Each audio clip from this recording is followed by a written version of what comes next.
So, good afternoon to everybody on the World Connection. I'm Winston Sutherland, and I'm hosting this new series of interviews called A Soldier's Story. So, I said new series of interviews, but you would have seen the trailer, which Mr. JDF or President Desmond Handlin would have sent out, explaining why we're changing the name of the interview series and how I came to be involved. So if you haven't seen that, I hope you'll go back and watch that. So this is the first in that series of interviews, and we're going to be interviewing people who have served in the JDF. If the committee decides, we might even interview people who are still serving, but I suspect that's not my decision. So this is the first one, as I said, and today we're going to be having an interview.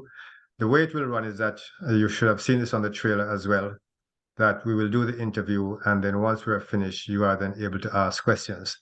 Assume that everybody has now got the YouTube app so that you can watch the video. That's one of the big changes, that you're getting the entire interview all in one. You can skip forward, you can go back, you can watch pieces forward and backwards as much as you like. Or if you don't want to watch the whole thing, just watch the last question if you wanted to. But it's up to you how you play with that. So I'm going to stop blathering on now and go into the interview. Today's interview is with Lieutenant Colonel Euken Mills, and he is probably known to most of you. That's what he looks like. And I'm going to interview him now and ask him to tell us his story. As I said, we all have stories, and I'm going to be asking him to tell his story now.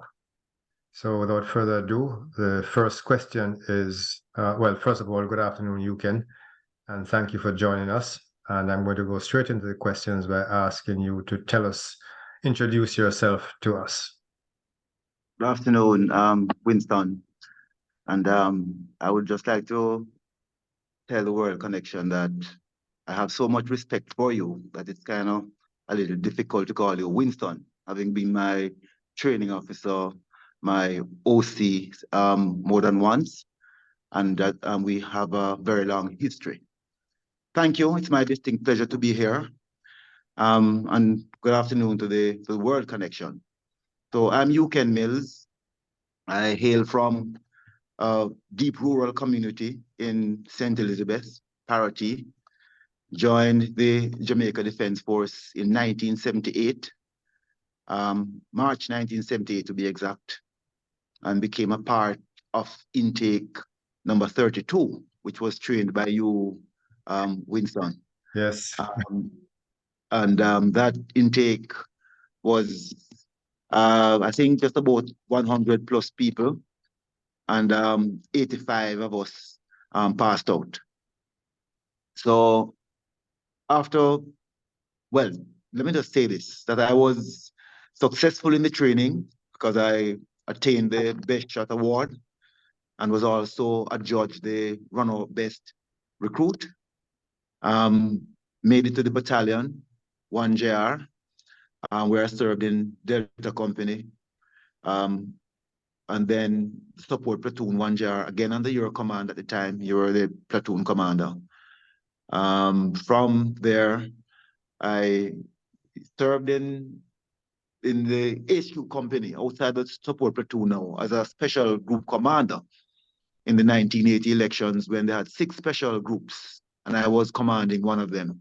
And we were directly reporting to the commanding officer, and at one time, Major Barnett, during the curtail operations, which was quite an experience. And I don't know if we'll get to talk about that later down the road during the interview. Having served in 1JR, I went to the depot as a recruit instructor at a very tender age. I was actually 19 years old, right? I made my 20th birthday as a recruit instructor. Served there for 4 years, went to 2JR, from 2JR to 3JR as a permanent staff instructor, back to the depot as a depot sergeant major, 1JR, and then I left the regular force, joined the National Reserve, joined the Officer Corps at that stage, and made it to the rank of Lieutenant Colonel. Throughout my service, I was conferred with the honor of, well, I got General Service for Grenada 1983 to 1985, the Meritorious Service 2006, First bar to the Medal of Honor for Meritorious Service in 2012, Efficient Service in 2012, Queen Diamond Jubilee in 2012, and the Order of Distinction in 2023. I Chest is resigned heavier from the than force. mine then. I resigned from the force in May 2012, after 34 years of service. So in a nutshell, that's me. Well, that's quite a bit. I might want to go back and look at some of those things, but I'm going to think about it and then see what comes up in some of the other questions that I ask you, and then move on from there. So you've held to question one. I'm going to move to question two, which is to ask you, why did you join the JDF? And maybe some of what I was thinking of asking you will come up here. Was there somebody who influenced you, or was it that you just innately wanted to join and serve in the JDF? What prompted you? What was your motivation? All right. So as a youngster in the country, um, the school teacher, the policeman, those persons were who people would look up to. And where I'm from, I think it's just one person who had joined the Jamaica Defense Force. And I never saw him. I wasn't in contact with him. So I didn't know what he was looking like as a soldier. Mhm. So my aim at about age 15 or thereabout was to become a radio announcer, All right. because I used to listen to Don Topping, Winston Williams, those guys who were of influence at the time. And then I transitioned to wanting to become a policeman. My mother wanted me to become a teacher because, as I said before, those are the persons who were well respected in the society. Mm. Um, I wasn't so inclined to become a teacher. So whilst I was in school, it was in 1975. Mm. There was a soldier by the name of Bent. He died. Right. And there was another one by the name of Noble. When I Mhm. joined, I met him. He was in Charlie Company. Mhm. And they were on leave, Mhm. and they were riding a motorbike passing school. That was Newell High School. Mhm. And Bent, who was riding, gazed at a teacher who taught me Spanish. Right. And he ran into a motor car. Mhm. And he died, and Noble was badly wounded. Right. So out of that incident now, I saw these soldiers Mhm. who came down for the funeral.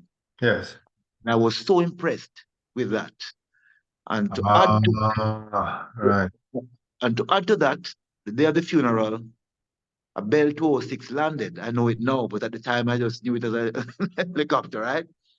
Yes. And the overall display, the convoy of soldiers, the uniform, the unison, everything. Mhm. And I that nailed Mhm. the Mhm. thing for me. Yes. And so I really couldn't tell my mother much about that, because at the time, gunmen were killing police in Kingston. Yes. Yes. And for my mother and those people, police and soldiers would be one and the same Yes. in terms of the risk that you're exposed to. Absolutely. Yes. So she was pressing to become a teacher. So she forced me to do the exam Oh, to did she? go. Yes, man, I did it. I have my letter right now in my vault upstairs there. Ah, So I did the exam to go to Michael, and yes. I was successful. All right. Right. So she thought I was going to go through with becoming a teacher, Yes. especially in a context where I was a youth service teacher at Newell. Right. Uh, Mhm. but when I came to Kingston, Winton, I did a walk-in Mhm. in the park camp, because in those days you could walk in and do the exam. Yes. It's nothing well like a recruiting drive. Yes. Right. And I remember clearly going to what is now Bravo Company Color Store. Mhm. Was the intelligence unit when I went there. Right. Dicko Thompson and a corporal by the name of Frank Sinclair tested me. Yes. Yes. Yes. The exam was marked out of 400 and I scored 397. And that's why I got into the jail, irrespective of my height at the time. So how tall are you then? Well, they were demanding 5'8". What are you? I thought you were No, 5'8". no. I'm 5'7". Interesting. Oh, it never crossed my mind to even think of that. All right. Yes, yes. All So right. when they measured me, Yes. they said, "Well, look at his score," Right. and that's how I got it. Interesting. Of course, nowadays it's normal for you to get in at the height is not a big thing now, but in those days, In you're those 1 inch days. short. You all right? That's Yeah, yeah. well, the JDF nearly missed out. Right. So the next question is not. I'm going to get to question 3, but tell me a bit about Parity. What is Parity like? So I know the name, but I don't think I've ever been there myself. Well, It's in my parish as well, so it's a bit of a yes. shame that I don't know anything about it. Well, it is known as Parity Point. If you look at the map, that's what you will Yes. see. Right. So Parity Point is in the southwest of Mhm. St. Elizabeth. So if you use Black River as a reference point, Right. and you go over the bridge, Yes. and you're going east, Yes, I you know take exactly where it is. Yeah. Yes. you And take the first right turn. I have been And there. It's just that I can't recall it, but I have been there. Yes. yes, that right turn takes you to Parity. I know where it is. Yes. Yes. Yeah. Yes. Yes. Yes. Yeah. Interesting. So what was life like in Parity? I'm going to come back to the next question, but what was life like in Parity? Well, Parity growing up was a quiet community. Hmm. So I bewail the fact that now, you have guns down there and so on and so forth. But Yes. Yes. when I was growing up, we could sleep with our doors and our windows open. Yes. In fact, the house that I grew up in, we Hmm. never had a lock on it. You just have a nail, and you beat the nail and turn it, and that would hold the door in place. My God. Right? And we never had break-ins and so on and so forth. Yes. A real community where people would look out for each other. Yes. So I couldn't misbehave in the presence of any other adult Of because course not. Yes. I would attract some. I can't tell you what I would attract. eh? Yes. Yes. Yeah, so people used to what you produce, you would send to the neighbor. The Uh-huh. neighbor Yes. would reciprocate, Hmm. and that's Yes. how the community was built. But it's different now. Yes. And you said you went to Newell Secondary. Well, what was it like going to Newell Secondary? Um, well, it's a good walk away from where I'm from. Hmm. Before I got my bicycle, I used to have to walk like 5 miles to and from Every day. every day. Yeah, Okay. Yes. yes, until I got my bicycle. But it was interesting. Yes. Very good teaching staff, and I Yes. think they helped to shape me into who I am now. E.A. Cheddar was the principal of Right. In fact, I blessed think I memory. knew his sons at Monroe. Yeah. Exactly, Right. Colin. Yes. Yes. Yes. Yes. Yes. Colin Yes. went to Monroe with you, yes. Yes. And Yes. he Right. also taught me. He also taught me at Newell. Right. Right. Fabulous. Fabulous. Fantastic. Thank you for that. I'm going to move on to question 3 now. The next question, which is, uh, you told me a little bit about the intake that you're from. Tell us a little bit more. You said your intake, what, 32? 32. Right. Yeah, So tell us a 32. little bit more about your intake and how that shaped you as a soldier. Well, um, I don't know if I can tell you about intake 32 because you were the training officer. I still want to know, man. There are things I don't know. Yeah. But what I can say though is that I was so happy to get into the Jamaica Defense Force Mm. because I really had a love affair with Yes. the JDF. Yes. And I was very impressed, when I saw myself in the uniform. eh? Right. So despite all the difficulties Hmm. that were present in that Hmm. intake, right? Yes. I mean, I was training up to join the army, but when I went to Newcastle, I realized that because of the elevation, I wasn't able to run as far and as fast as I wanted to. Right. Yes. Right? I realized that, I thought I was going to go and just do my best as an individual, but I Mm. picked up quite early that it was Yes. a team effort, and I Yes. want to hover around this point. Yes. When we were doing the attestation in the top lecture room, Hmm. you were doing it in batches, right? Yes. And when my batch went up there after the attestation, Hmm. you said to us, I guess you are all cold because it was in March, early March, 4th of March. Yes. And Newcastle in those days was Yes. Newcastle. It's not like Yes. today. Yeah. Yeah. And he said, yes, sir. And I thought you were such a nice gentleman, right? And you said, well, I'll make you warm. Yes. He said, get outside. And then when I say go, I don't want to see the last man to come back up here. So we're to run all the way down and come back. So that was a little weird to me because I was familiar with saying, let's see who is going to come back first. So when Right. you said I want to see the last man, I said, well, this sounds serious. I said, boy, you know what? I better get going. And I was the first man to come back to you. Right. And you asked me this question, where's everybody else? Did I know? You said, where's everybody else? Right? And I learned something right there. And you said, look here, Right. double on the spot. Well, I didn't even know what double on the spot meant because I was Yes. a raw civilian. And you said, Right. double on the spot. And then I picked up that you wanted me to keep moving.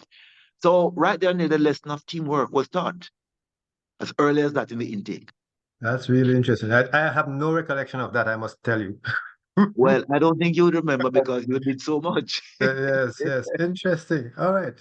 Yeah, but intake 32, you had Major George Benson, who were in Yes. the same platoon. Mm-hmm. Captain Cecil Sutherland, who was a pilot at the Air Yeah. Wing. Yeah. He was in my squad, Squad 6. You had Captain Ozzy Simpson. He was Mm-hmm. in the one platoon, I believe. And there was an officer, I think his name was Edwards. He went to Coast Guard, but he didn't stay for a very long time. And Right. then people like Carl Minot, Mm-hmm. a lot of people who did well in the Jamaica Defense Force Yes. were in my intake. Yes. I think yes. Yes. All right.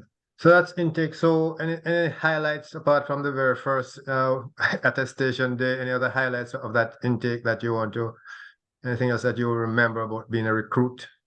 Well, um, being a recruit was difficult Mm. as it is meant to be. Yes. So let me just make that quite clear. Mm. And I was trained by Corporal Eli Green, Mm-hmm. who was a stickler, Mm-hmm. right? He had all the time in the world because he was living in Newcastle at the time, Yes. Yes. right? And so we didn't get any respite per se. I think you You lived know, at what, number one Hospital Hill or something like that. no, Bright was living at one hospital. He was living at Bamboo. All right. Okay. Okay. Yeah, he Right. was living Yes. at Yeah. Bamboo. Right. Yes, right. So we had oversight Mm-hmm. without fail. Weekend, just He about was anything. always there. Yes. Yes. Yeah, right. And so what I really learned as a recruit, I learned a lot of lessons, I must tell you, a whole lot, Yes. right? Yes. Um, to be committed, to be loyal, Mm-hmm. to be yourself, Mm-hmm. to have high standards, Mm-hmm. right? And being a man from the country who, you know, um, is used to being obedient, Mm-hmm. right? I mean, obviously, I had no choice but to be obedient because there's no way I could go back to parity and say I'm not a soldier Oh, because I yes. left Yes. to become a soldier, and I know people wanted to see a soldier coming back down there, right? So, despite of all the hurdles, all the Mm-hmm. challenges, I had to make a success of it. Mm-hmm. So, a few things here. Throughout my training in Newcastle, I was checked once, Wow. only one time, And what was that for? for the wealth of the boots. And I didn't know what that was until they actually showed me. And Yeah. then I started to use the matchstick to Mm-hmm. put the polish inside there. Right. I was the first recruit Mm-hmm. in my platoon to get good boots. Mm-hmm. But guess what? It didn't work for me because once I was given good boots, I started cleaning the corporal's boots every night. So everything Right? works against you. Yes. And then Israel was a weakling in the intake. I don't remember Yes. Israel. I remember Right. Israel. Yeah. Very Yes, puny little guy at the time. Yeah. very puny. And then we used to call it screechy because you would just turn up, right?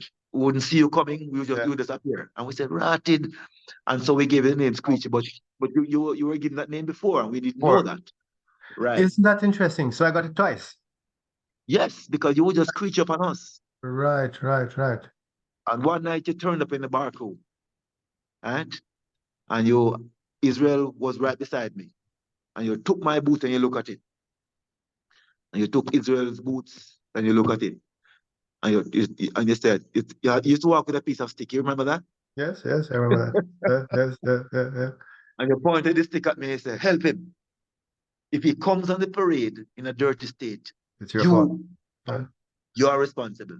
Every Right. night I had to clean my boots, Israel's boots, and Corporal Green's boots because I got good boots one so early in the piece. You know. Yes, and Yes. it was challenging, but I, as a countryman, decided that I would make a success of it, Yes. and I worked consistently hard, Mhm. and it paid off because I was adjudged the run-out best recruit, and I was the best shot. Fabulous. And you said you were trained by Carl Minot. I can't remember what rank did he leave in? No. Carl Minot was a recruit in the intake. Oh, so who was your squad corporal then? Eli Green. Oh, he was a corporal at the time. Right. I thought he was the Eli Green. sergeant of your platoon. Right. Okay. No, So no. which squad was that? Squad 6 in number 2 platoon.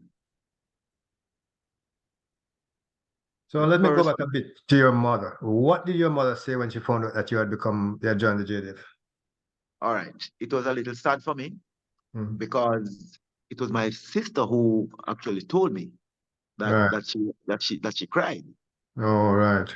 Yes, right. So it was a little sad for me. But then what happened is that when I became the best shot on the run-out best recruit, Yes.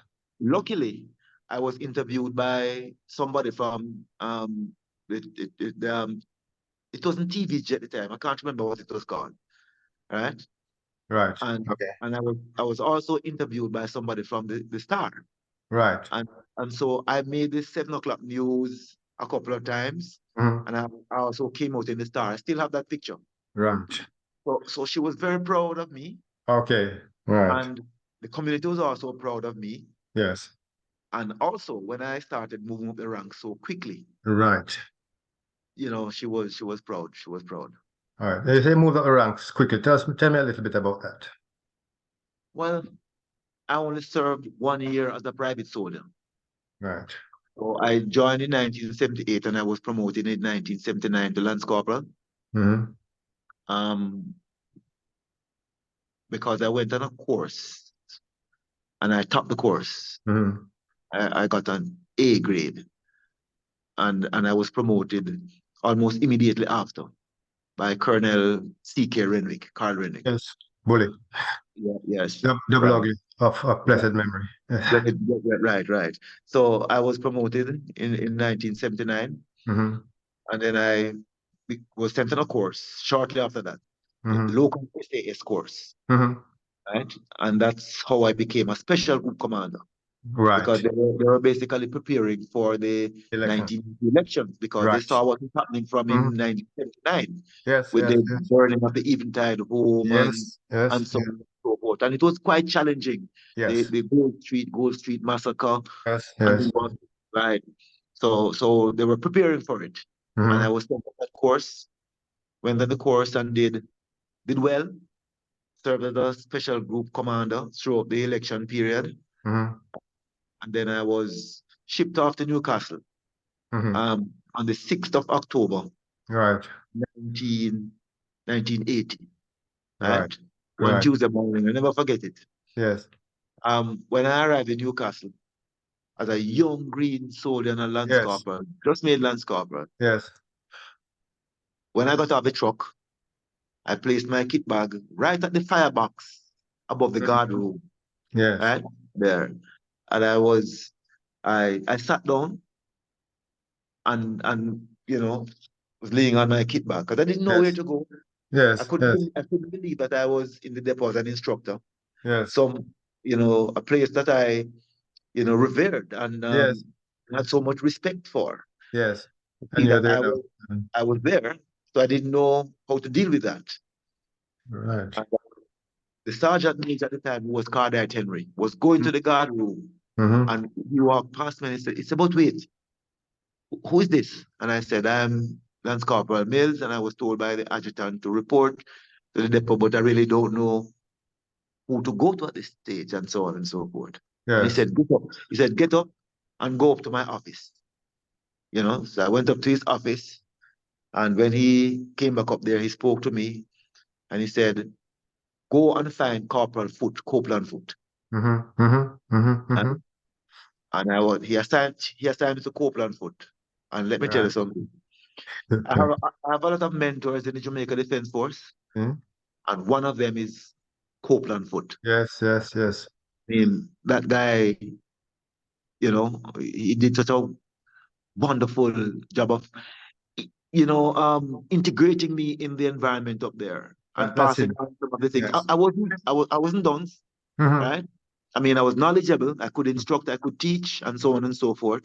Mm-hmm. But when you have 12 people in front of you, some of them Yes. don't know left from right, Yes.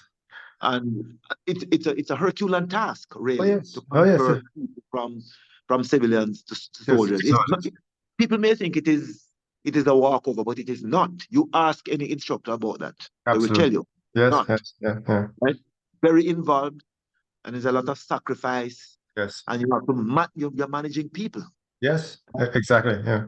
Yes, and so I credit a lot of my success in the depot to Copeland Foot, and today Mhm. we remain extremely good friends. What's his name? That's Brushy, right? Brushy Foot, yeah, Brushy. yeah. Brushy. Brushy Foot. Oh my gosh. Okay, we're making good progress with the interview. Let me see if I can give you another hard question. Yes. All right. So we talked a little bit about Newcastle. Do you have any sort of, you're talking about brushy foot in the last question. Do you have any sort of best memory of Newcastle? So we're still on the Newcastle thing. We're going to go on to other parts of your history and stuff, but maybe this is the last or so question on Newcastle. Yeah. Well, Winston, as you are aware, Newcastle is not a place for good or for good memories. True. That Yes. that that's the nature of the place, right? Yes. Yeah. Um, so and with having served there as an instructor twice, I was a depot sergeant major with you again. Yes. So you Yes. have a very long history. Yeah. We were keep running into each other, Yes. Yes.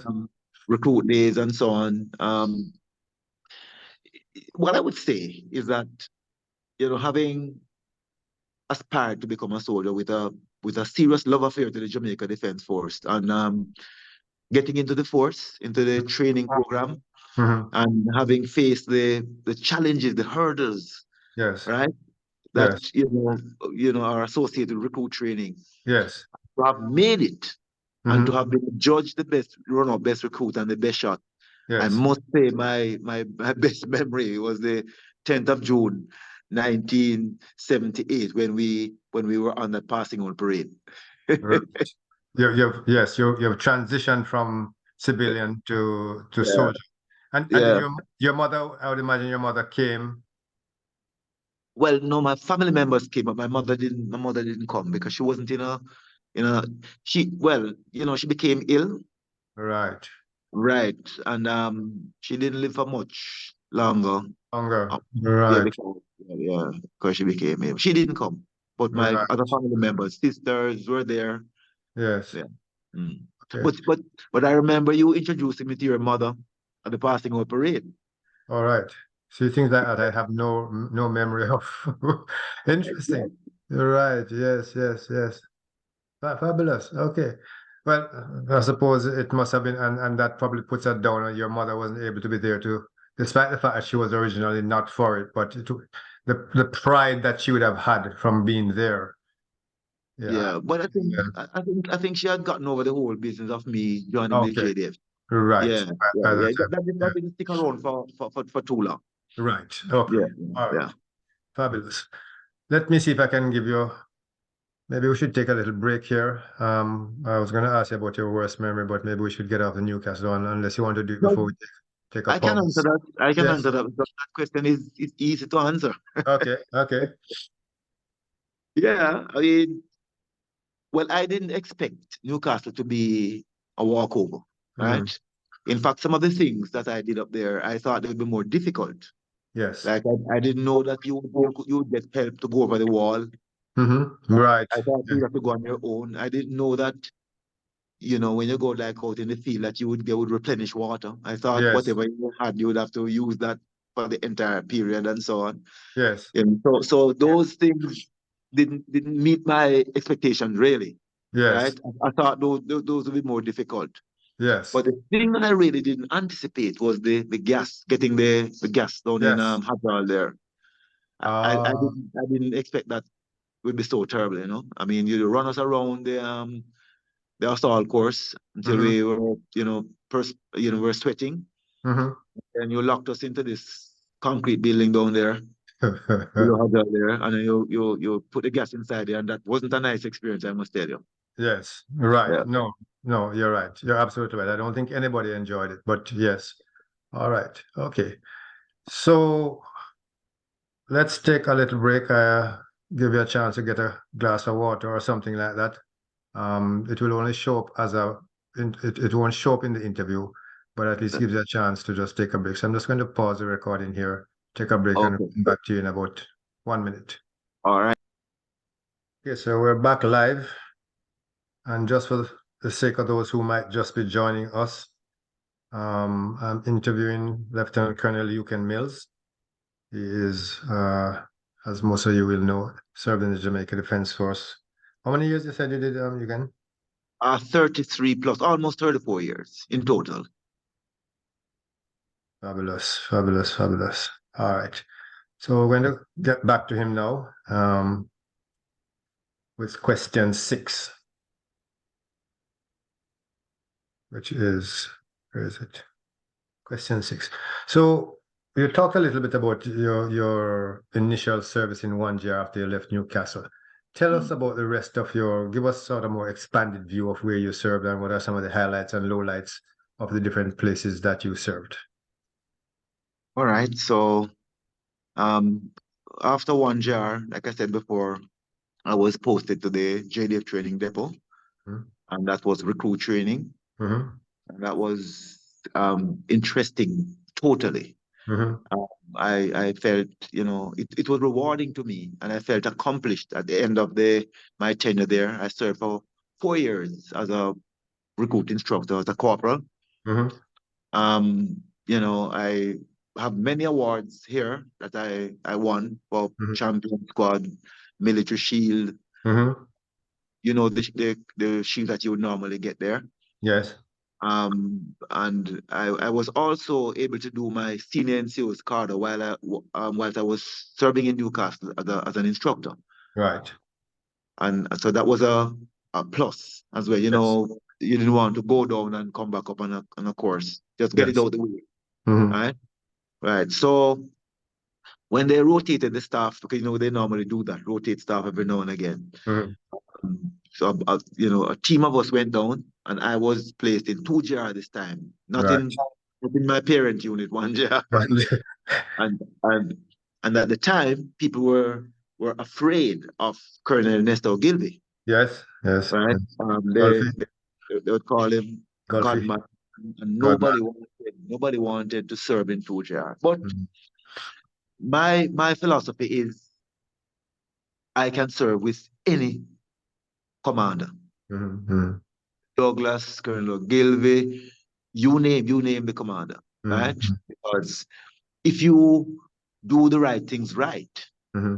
you have high standards for yourself, Yes. right? And if you are consistent, Yes. I mean, you don't Yes. have a problem. Yes. Yes. And I went to 2GR and made a success of it because Colonel Ogilvy was impressed with my service. Mm-hmm. I had just I went to Grenada Mm-hmm. twice, Mm-hmm. and on my second stint there, Major Benson was captain at the time. He Mm-hmm. was ASO training in Mm-hmm. headquarters. Right. Called me while I was in Grenada. Mm-hmm. Just about 2 weeks before I returned to Yeah. Jamaica, he Yes. told me that I should prepare to go to Warminster. Right. Right? Mm-hmm. So it was kind of him to say, look, prepare, because when you come Right. out to Jamaica, you only have 1 week in Jamaica. Yes. Yes. 1 week. So I came back in late December, Mm-hmm. and by the 2nd of January 1985, Mm-hmm. I was in England on my way to Warminster. Right. got a very good grade, and I was told when I came back that something strange happened because DA Caribbean would not normally comment on the course report.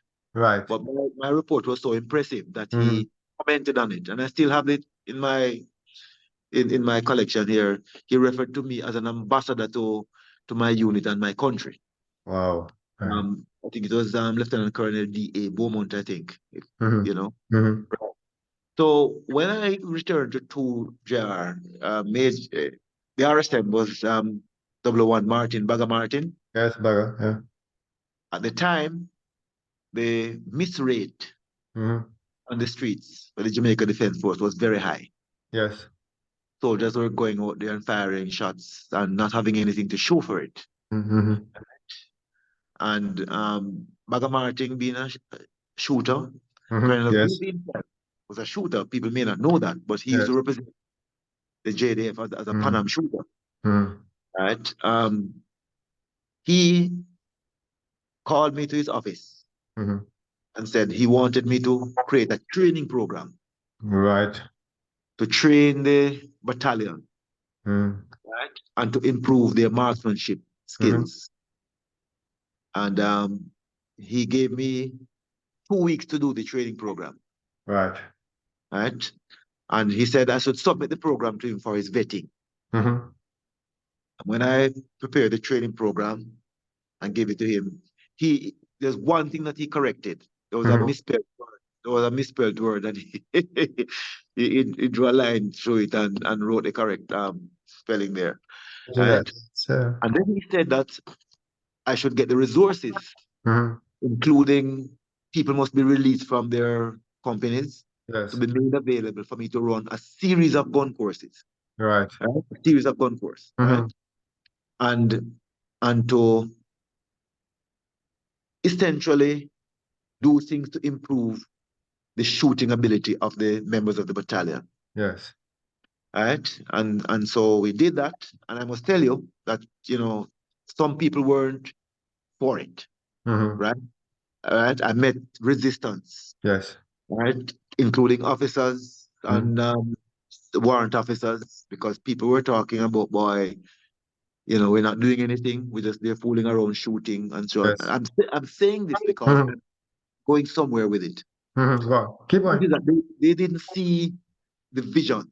Yes. And what the end state was. Interesting. Right? But remember now that we're talking about a context where soldiers were firing on the road and missing. Yes. Yeah. Also, in the JDF, the National Reserve who were training to compete were winning all the competitions. Right. Yes. Boxing, swimming, shooting, and so on and so forth. Right? Yes. And so when I trained the marksmanship squad and started competing, we made history. So we're a set of gun team. To score below 100 in total, 3 gun teams. Right? When we entered the first competition in 1987, right? 1 gun team scored 83. That was a gun team consisting of Bell, who is now dead, right? And Blake, who is still alive. Right? And in total, we scored almost 300 points on our gun teams. And that was no turning back for shooting in the Jamaica Defense Force since that. The same year, in 2GR, we won all of the competition, with the exception of the pistol, which 3GR won. Yes. And we had, I think, 6 or 8 people in the top 10 for the Queen's Medal. Wow. Right? And so you are right. If people can't see the vision, then they can't see where the whole thing is going. No. But then the results now, yes. Yeah. Wow. Yeah. Imagine that. Fabulous. Yeah. All right. So let's move on. Any other, and then so that's your 2GR days and your sort of post-Grenada days and so forth. What happened next? Well, let me just say this though, that I was promoted rapidly in 2GR as well. So I was promoted sergeant over quite a few people in the force, that was. Right. right? And that was to sergeant, and then I was promoted shortly thereafter to staff sergeant, Mm-hmm. and I was made warrant officer, Mm-hmm. like about a year after becoming staff sergeant, Mm-hmm. and sent to 3JR as a permanent staff instructor, still on the strength of 2JR, but I was Right. assigned to 3JR, the permanent staff instructor. So how did people react to you when you sort of, you made warrant officer in how many years? I became warrant officer in relatively quickly. I think I was the youngest warrant officer Uh, in the uh, uh, infantry time, that's because what I recall as well. only tradesmen used to get warrant officer quickly. Yes. Yeah, Right. so I was the youngest person Yes. to get warrant officer at that. Yeah. Right. So how did people react to you? Did you get any negatives or what was the reaction to you? Well, you, Winston, you don't focus on the obstacles. You focus on the direction that you're going. Yes. Right. And so I'm aware that, there were people who were disgruntled. Mm-hmm. I remember two 001s distinctly, but I'm not going to name them. Yes, that's fair. Yes. Yeah, yeah. Because let me tell you, when I was tapped on my shoulder to go to Newcastle as the depot sergeant major, Yes. I'm aware that there was pushback Mm-hmm. that Right. I'm too young. And let me tell you, one day I was walking past an office and I heard my name, Mm-hmm. right? So I stopped when I heard my name. And I Yes. just listened, and the person was saying, no, no, no, no, no, me, this is not the person, and so on and so forth. That was a warrant officer. Yes. Yeah, right? Yes. And Yes. so what I did was to turn back. I didn't want to Mm-hmm. pass the office for him to see me, so I turned Yes. back. And by the time I reached, maybe about, I would say about 5 minutes away from where it was, somebody called me from HQ JDF Mm-hmm. and said that, you're tipped to go to Newcastle, but these two persons Mm-hmm.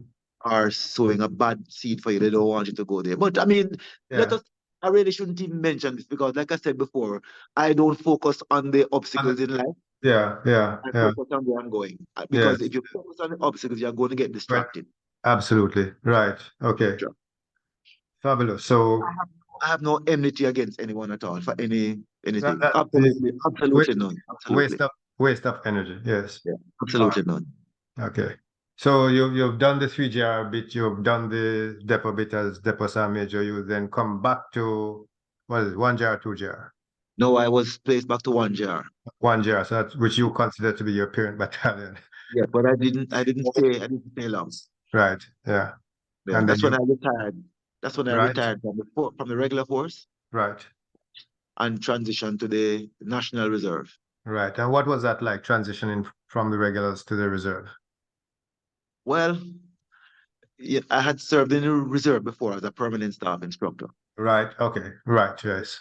so I knew the culture of the Yes. Right. National Reserve, and I was Right. aware that they have this thing about regular. So even Mhm. though if you serve in 3JR, um, to some degree, people still call you a regular man. Mhm. Mhm. Mhm. Mhm. Yeah. Yeah, Yes. but yeah, and so I know I had to contend with that as well. Mhm. But again, I don't let that deter me from doing what I'm supposed to do. When Absolutely. when I when I applied to go to the reserve, I applied to become a staff sergeant. I Yes. wrote in my letter because there were warrant officers down there, and I knew that they Yes. were always concerned about people coming there at a certain rank Problem. Right. who would prevent people from Mm. advancing and so on and so forth, right? Right. So that's what I put in my letter because my aim at the time, Winston, was just to do training because I really wanted to continue to train and to Right. make a difference because I'm passionate about that. Yes. And I really still believe that I Yes. always make a difference where training soldiers is concerned. Right. So when the letter went in, I was driving past Country Gate one day, Yes. just in time to get a call from a staff sergeant named Rumble. Yeah. Yes. Rumble over Yes. QN down Yes. at 3JR. Mm-hmm. Mm-hmm. And it said to me that um, Major Price, who was the training major at the time, Mm.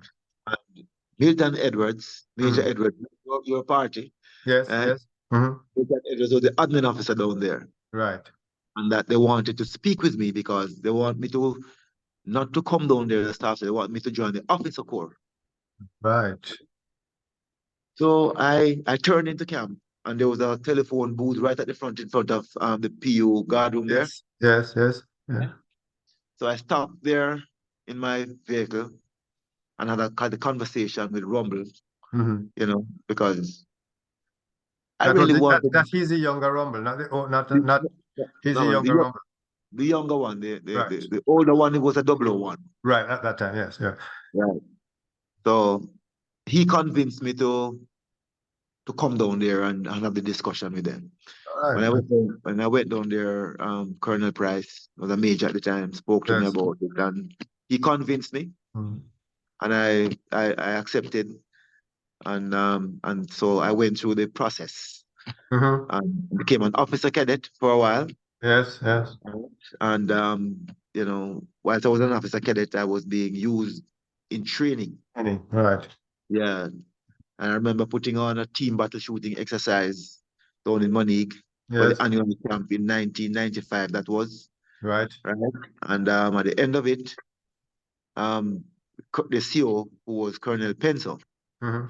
called me and said, well, he was so impressed with the work that I Hmm. did. You know, he'd Yes. never saw anything like that before, Right. and he gave me high commendations. Right. Right. So you joined the 3GR, you're now an officer cadet. How did you get to become a lieutenant colonel? Did you aspire to that, or did you just, how did that happen? Well, you know, throughout my entire army career, I never focused on rank and promotion. Right. Actually, I can tell you this: of all the ranks that I've been through, there's only Mm. one badge of rank that I used my own money and purchase, and that was when I was in Warminster. I bought three stripes, a Right. chevron for sergeant. Right. Everything else, right? Yes. Somebody gave it to me, right? Right. So Okay. Yeah. I I don't know if you're going to say that I wasn't, ambitious at the time, Yeah. but my focus wasn't to become the Mm-hmm. commanding officer. My Yes. focus was to do the job, Yeah. focus on training, focusing on leadership, try and Right. make a difference, Yes. right? Add Yes. value, right? Mm-hmm. And so I was OC, 2IC for the battalion, Mm-hmm. and one day I got a call Mm-hmm. from Admiral Lewin. Mm-hmm. Um, and his question to me was, Mills, I'm not seeing a swim test for you. So I said, yes, sir, I passed my swim test. Mm-hmm. He said, are you sure? So I said, yes, sir. And I said, okay, leave that up to me. And All then he right. said, and then he said, send me an updated resume. All right. Mm-hmm. And so And you at just the did as you're time, told. at the time, what they were doing now, dealing with the chain of command, which I never Yeah. knew that Colonel Gordon was leaving at the time. Okay. But they were making the, assessment and so on. Mm-hmm. And from there, then we realized that Colonel Gordon was leaving Mm-hmm. with the 2IC. And next thing I know, I got a call from headquarters JDF that I had to see the defense board in Right. September Yeah. 2007. Mm-hmm. So of course I had to, put on my uniform and went up, saw the defense board, did an interview, and the same day I was, listening to the radio and I heard that Yeah. we promoted and we take command of the battalion. That's interesting. And how many years were you CO? Well, I was CO from 2007 to September 2007 Mm. until May 2012, almost 5 years. All right. So, well, the one thing you haven't told me as yet, and I've given you several opportunities, but you haven't told me that. So I'm going to ask you. Sure. This move sharp thing. Give us the story behind. Well, it's hard to explain how I got the name. Yes. But I just know that people started calling me Musha because All right. So you don't know the genesis of the name. You just know. well, I figure it out Right. because Okay. I was not one who would love to see soldiers slouching and basically just crawling around the place, Right. Okay. especially in a training environment. Right. So if you're in my class, you have to move with a sense of urgency. Right. Right? If we are working together and have something to do for me, you have to do it with a sense of urgency. Right. I would Right. repeatedly say, move sharp, right? Right. Lift, Okay. lift up on those things. And Right. so that's how I got the name, So do move you sharp. have any idea when you first heard it? When it was the first time you realized that people had attached that name to you? I think it was in one jar, you know. Right. I think it was in one jar. Okay. Okay. One jar, yeah. In your initial 1 GR days. Yes, well, I think it Yes. was cemented. It was cemented when I went to Newcastle. Yes, of course. Right. Yeah. Okay. All right. Because, I have one of these things that every officer has or every soldier should have a nickname.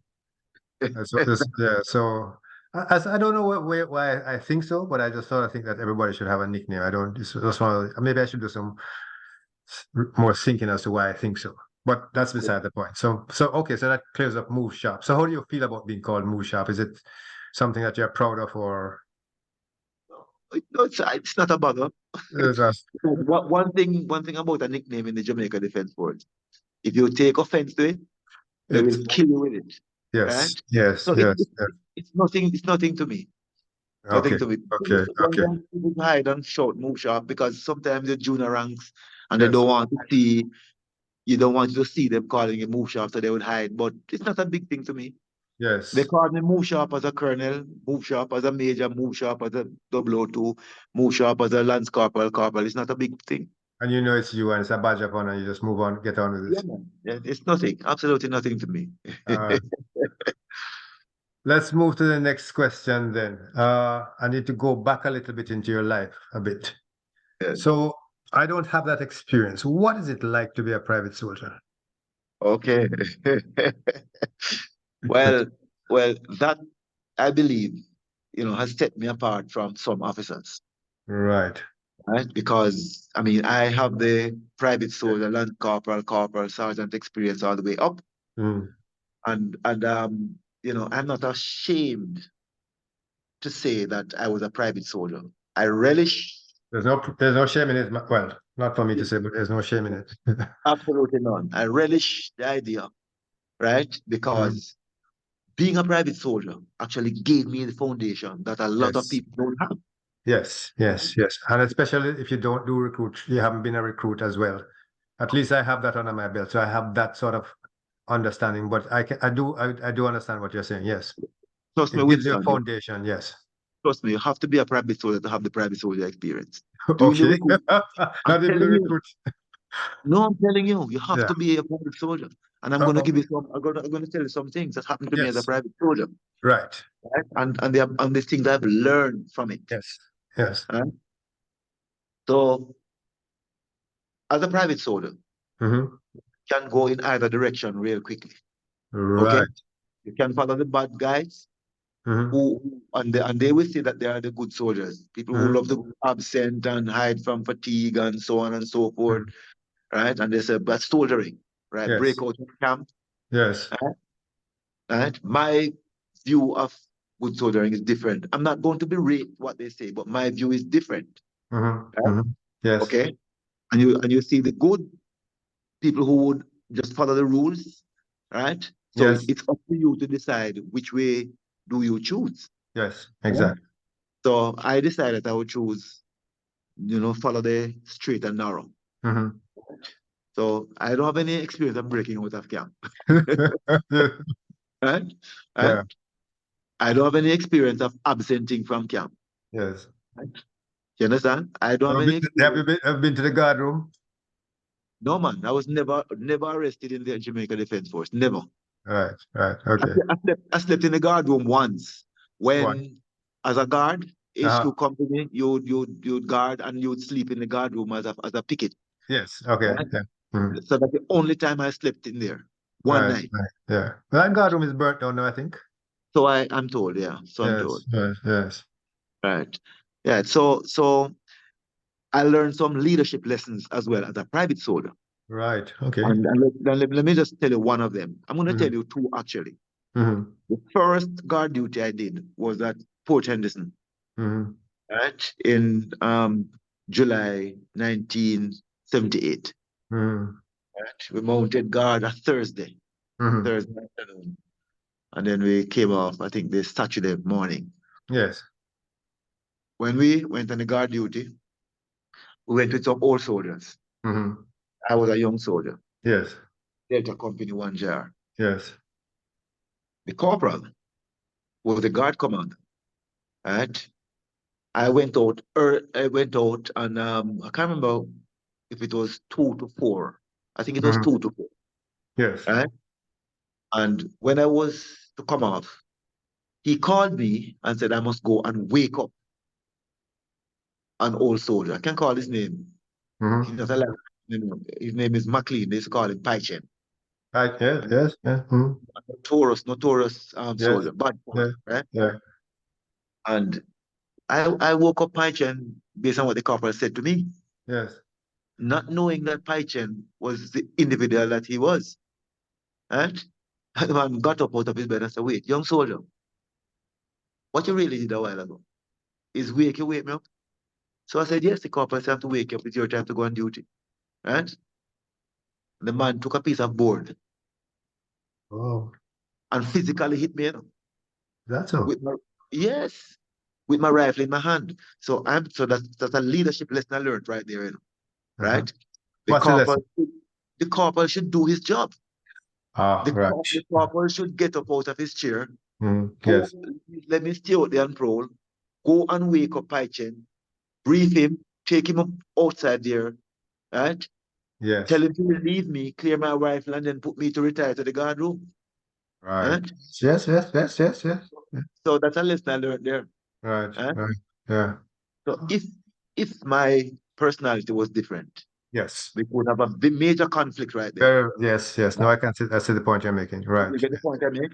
And Right? the whole guard station would have been in a problem right away. Yes. Yes, and my career could have come to an end. Uh, Right? mm-hmm. You know? Yes. So Yes. that's lesson one. Yes. The next lesson I learned as a private soldier, again, had to do with junior NCOs. Mm-hmm. Right? And every time I get to speak to people in camp nowadays, which Mm-hmm. I do from time to time, right? Mm-hmm. I talk to them about NCOs, Mm-hmm. senior NCOs, warrant officers, Mm-hmm. right? Doing their job without Mm-hmm. fail, right? Yes. Right? Don't delegate it to somebody else. Don't Mm-hmm. leave it. Yes. Right? Yes. Mm-hmm. So this Lance Corporal marched about four of us, four of us Mm-hmm. from Delta Company lines to the sergeant's mess one day to do a fatigue. Mm-hmm. We were miscellaneous company at the time, and when Mm-hmm. you're miscellaneous, you do fatigue and so Yeah. on. Yeah. Mm-hmm. if you recall. Yes. Yes. Yes, so march us down there, and the corporal gave us halt right Yes. at the sergeant's mess there, Mm. and said to us, "All right, go on to the sergeant." The sergeant, the sergeant was a gentleman named Allen, Balti Yes. Allen. Oh, right. I Uh, remember Balti. He was in my company. yes, Yes. Yeah. right. Now, as soon as we went around the corner to go to the sergeant, three of them turned back, right? All And just right. waited for the corporal to come out of sight, and then they walked away. All right. Now, I went to the sergeant and I said, "Sarge, the corporal just brought four of us down here. Three of them have left. I'm the only one. So I would like to just do my portion and go." Yes. You hear what Balti said to me? He said, "Young soldier, what did you say a while ago?" Right? He said, "What did you say a while ago?" Huh? He said, "You want me to arrest you?" Right? So I had to do all of the fatigue that the four of us should have done. My God. Right? Yes. And again, the way the Lance Corporal acted is called into Yes. question. And the Yes. sergeant himself is called into question because he should Yes. jump on the phone and call the Yes. sergeant major and say, "Look, we should get 4 people, I only have 1. Yes, yes. Crikey. All of those are lessons that I learned quickly, you know, and those things help to shape how I operated in Yeah, my time throughout my different leadership roles in the JDF. fabulous. Wow. What I also learned from my private soldier Mm, stage, the whole business about orders, yes. where when soldiers commit to themselves, they would Hmm. actually have a trial Yes, or yes. discussion in the back room, and people would tell the soldier Okay. what to say, what not to Yes. say, and so on and so forth. So when I became OC and became CO, I mean, I expected people who came in front of me, you Yeah. know, Have a with free trial. Huh? Oh, all sorts of unanswered story. I mean, I could tell them where it came from. I yes. could tell them where it came from. That's really interesting. Right. So yes, I can see the value of being a private soldier. You know things which I can't know, or how things work that I can't know, or the average officer wouldn't know. And that would support you in your job as a officer in 3G. Yes, man. Yeah, of course. Big Uh, time. Big time. Not just the private soldier, no, the lance corporal, the corporal, the yes, sergeant, the right. sergeant major, right up. The wealth But of knowledge. Yeah. yes, but overall, as a private soldier, it was an enjoyable experience because you were learning and growing and Yes. I enjoyed it. And it wasn't for long, just for 1 year, but I yes. enjoyed it. And how often would you go home to see your mom down in Parity Point as a private soldier? Did you get many opportunities to go down, or because of how things were then, I would imagine that you didn't, but you tell me. No, man, there were times when I could get a chance to go, right? On weekends. Mhm. But I mean, of course, I didn't have a Ford Escort like you. I had to ride the bus, right? So Yes, I would jump on the bus downtown, yeah, and take me to Black River, and get yes, another bus to Parity, and spend time with my mom because it was only my mother and my father who were yes, there at the time because I'm a last child. right. Of how many? So out of 9 of us. Right.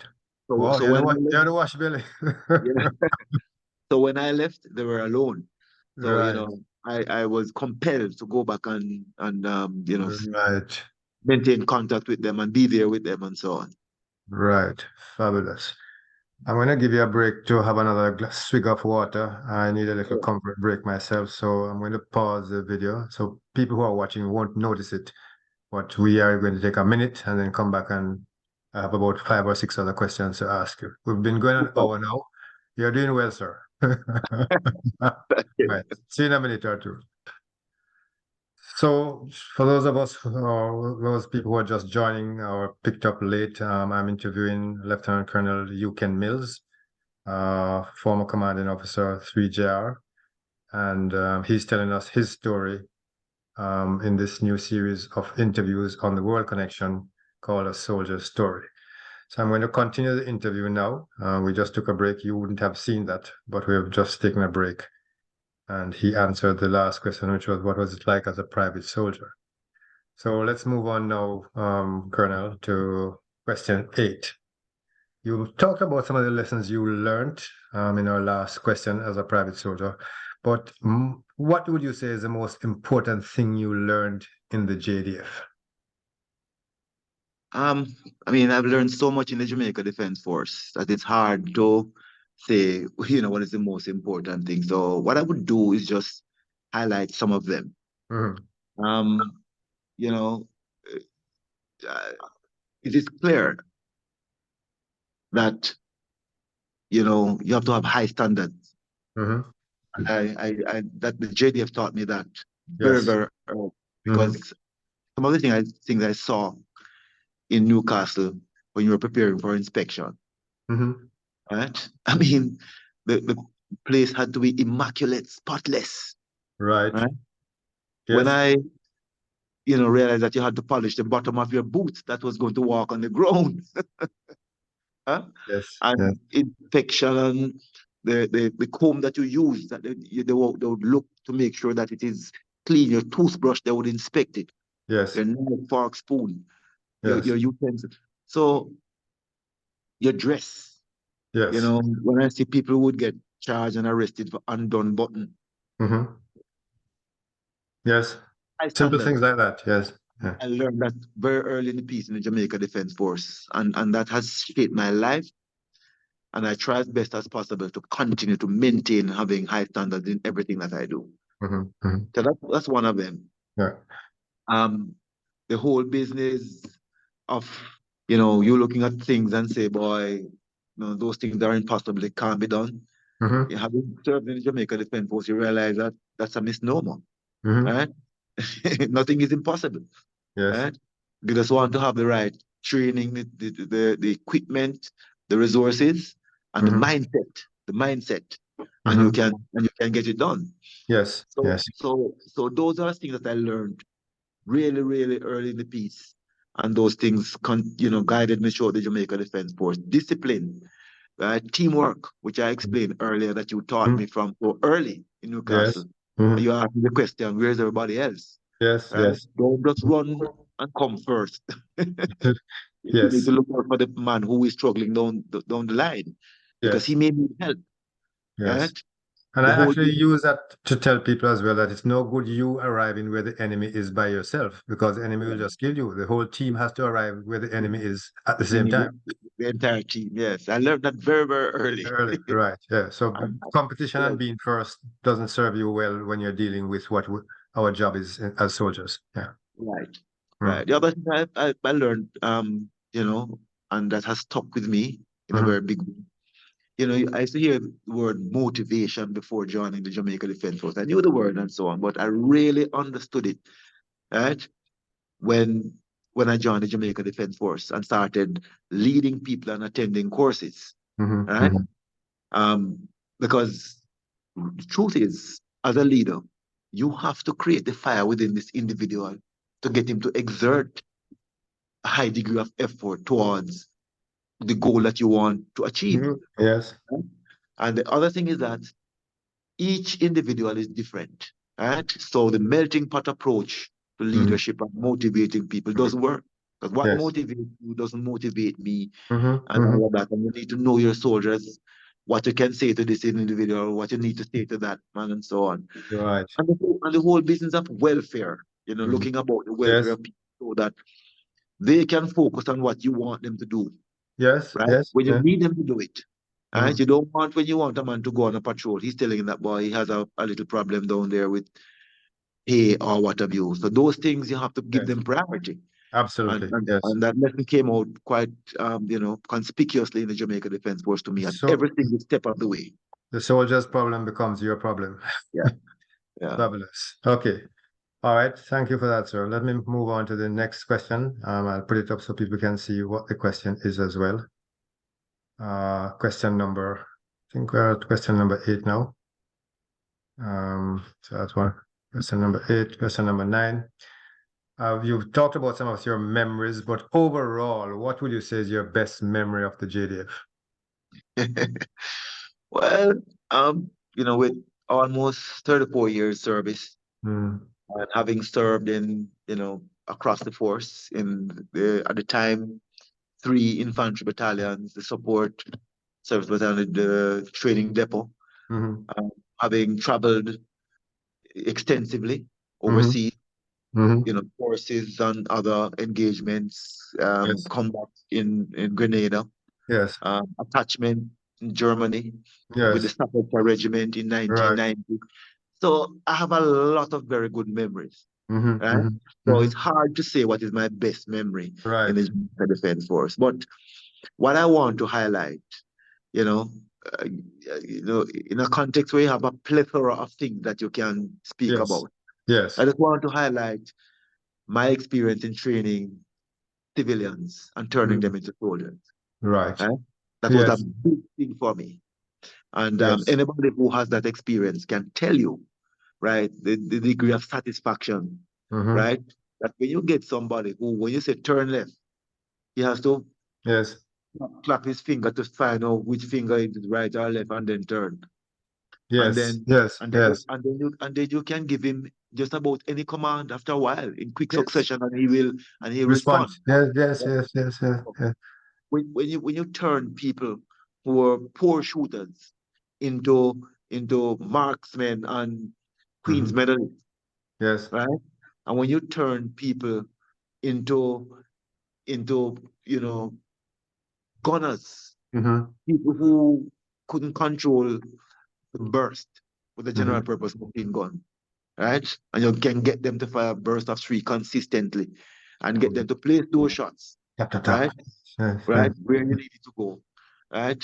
I mean, to have taken the shooting team, UJR, to Guantanamo Bay in Guantanamo Bay. I remember that. And and beat beat the Marines. the US Marines Yes. both in the run, right? Yeah, And they beat were them shocked. Yeah. by 200 odd points. I'm a part of that memory. We beat them by 200 odd points, and you were the one who gave me Yes, the task, yes, yes, yeah, right? yeah, You were the one who called me you were the twice of the battalion. yeah, yeah, You called me and said, I have a Herculean task for you. yeah. You gave me a set of documents and said, I don't know how you're going to do it, but we need to beat the Marines. We And you need to gave me beat the that, Marines. you said I should go and analyze it and come up with a plan. And you gave me the latitude. You and Colonel Douglas gave me the Yes, latitude, gave me the resources, the time.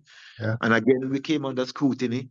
And some people who thought we were wasting time, yes, yes, yeah, yeah. right? Because I took the team to live on the range. Yes.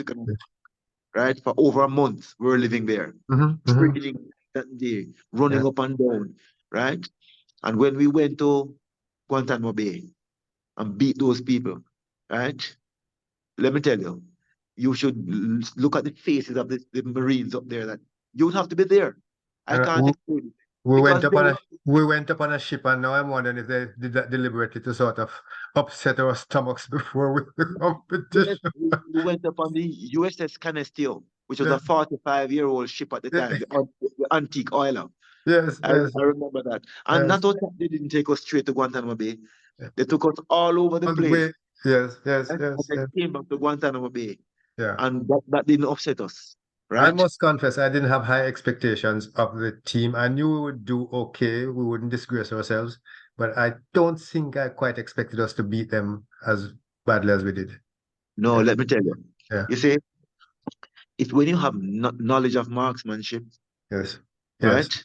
And again, when you have the knack to get people to do what you want them to do. That's very Yes. important. So we spoke Right. about motivation a while ago. Motivation. Yes. Yes. Yeah. Yeah. They were Right? fired up. Yes. Yeah. So, Yeah. so they were fired up, Yeah. right? And they were a very strong team. Right? Mhm. Very, very strong team. Yes. Yes. Yes. And when Yes. we went there, the Marines were shocked out of their wit. They couldn't believe. I couldn't believe it. Yes. They Yeah. couldn't believe. Yeah. Yes. Right? So when you Yes. can do that, that is a good memory, right? Yes. Yes. And to have been a private soldier, lance corporal, corporal sergeant of the ladder, and to have been given the sword of command for an infantry battalion and a chain of command parade Yes. was in Yes. itself Yes. Another big memory. Yes. wonderful memory. Yes. Yes. So Yes. I was humbled by the occasion. Yes. I didn't put on, go on my high horse and started, waving a stick about the place, right? Having Yeah. become the commanding officer, I still trained soldiers Right. in skill at arms Right. and other areas, lectured them in Right. leadership, Yes. told them Yes. what I'm talking about, and I Yes. still shot for the team, right? Wow. Every year I shot for the team as a commanding officer, right? Wow. And what did you So win as in that? Did you win any competitions? I mean, that's not the point of it, but did you actually win anything while you were SEAL? every year we won the pistol competition Right. Okay. Right. and Okay. other competition. Every Okay. year we won the pistol, every single year. Right? Fabulous. So those are things that I remember. Mm-hmm. Um, you know, um, like I said before, it's a plethora of things that I can outline here. Yes. All right. But yeah, but I Yes. remember those things. Right. Okay. So we have focused a lot on on your time in the JDF. We've talked about that for over an hour. We're going to move on now to the next question, which is about what have you been doing since you left the JDF? All right. So quite busy. What does Uh, that mean? yeah, quite busy. And I think you have to know when to pull back, Yes. And so I believe I'm at that juncture where I need to look critically, Mm-hmm. right? Because I mean, I've been working from when I was a youngster, and I've Mm-hmm. consistently worked hard. I've Right. never, I've never pulled back from working hard throughout my entire Right. work experience, right? Right. Right. So since I've left the JDF, I've worked at Jerry and Nephew in the field of industrial security. Mm-hmm. Um, climbed the ladder there again from being a manager to become the director of security. Mm-hmm. Um, and now I operate my own security firm, which is a little firm, Eclectic Security Services, but it is growing, Mm-hmm. has a reputation, has a name for itself. Mm-hmm. And I'm still devoting time and energy into that entity. Right. Right. Right. Okay. So, and what's you're still in security? How does that compare to your experience in the JDF, or is it something like cheese to chalk? Is there any comparison, anything that's similar or different? What's the story there? Well, national security is Mm. different from Yes. industrial security, right? Mm-hmm. Some of us make the mistake and believe that they are one and the same, but they are not, Mm-hmm. right? Mm-hmm. So the national security would have prepared you in terms of giving you the attitude, Attitude. Right. giving you the framework. You Mm-hmm. understand security. Mm-hmm. But in terms of the idiosyncrasies and peculiarities of industrial security, you need to Mm-hmm. have knowledge. And so that's why I am credentialed with the Certified Protection Professional certification, Mm-hmm. which is akin to like somebody who is an ACCA, an Right. accountant, right? Right. So in Right. security, it's CPP. Right. So I've done that program, which was very, very difficult, Mm-hmm. but I passed it, and I've been a CPP for a number of years now, and I will not give it up. You have to remain Right. current and so on, because you learn so much, and Mm-hmm. you are able to keep current, Yes. right? Yes. Mm-hmm. So with that background, I have I believe a firm grasp of what industrial security is, and I also have access to the information. Mm-hmm. If there's something you don't know, Yes. as a Yes. member, Mm-hmm. ACES International, right? You can always access it, you know? Right. All right. So that's what you've done since the JDF. And do you sort of are you still involved in shooting, anything like that? Yes, of course, because I mean, I have a passion for training. Mm-hmm. So so I'm an approved firearm instructor with the Firearm Licensing Authority. Right. Okay. And so I train people who want to become firearm holder to get Mm-hmm. their license. I train them. Right.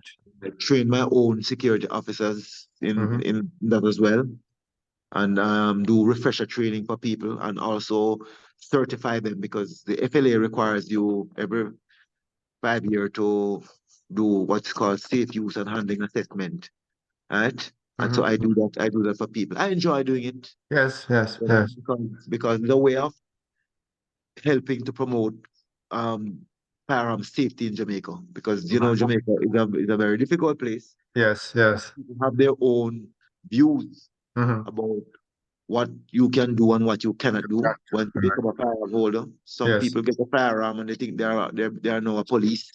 They can grab people and search them and so on. So you Yes. have to Yes. educate them and let them know that you have a firearm to do one thing, to protect Yes. life, right?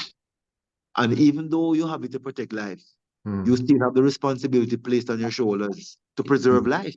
Yes. So if you don't have to kill, don't kill. Yes. Don't But kill. some Right. Jamaicans say, boy, once me draw my firearm, I use it. Mm. But you, Mm. but you Mm. may do that, and you may do that and don't go back home.